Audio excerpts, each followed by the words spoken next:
వస్తుంది, లోకమంతా శ్రమల వైపు వెళ్ళిపోతుంది. తెలియకుండా మానవాళి దేవుని ప్రేమని ఎరుగకని శ్రమలు కొని తెచ్చుకుంటున్నారు. కాబట్టి దేవుని ప్రేమ యాశాంతము కూడా మానవుల పట్ల ఒక మంచి ప్రణాళికతోనే అన్నీ కలిగి ఉన్నాడు దేవుడు. ఆయన నీకు అన్ని ఇవ్వగలడు.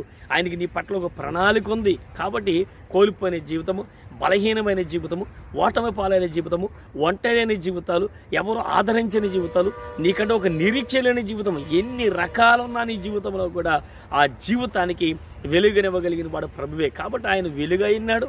ఆ వెలుగైన దేవుడు మన మధ్యకి సజీవుడిగా వచ్చాడు. కాబట్టి సజీవుడైన దేవుడు, వెలుగైన దేవుడు మన బ్రతుకులలో ఆయన ఇవ్వగలిగిన అద్భుతాలు, ఆయన చేయగలిగిన మేలులు ఇన్నన్ని కావనే వాస్తవాన్ని మనం గ్రహించాలా?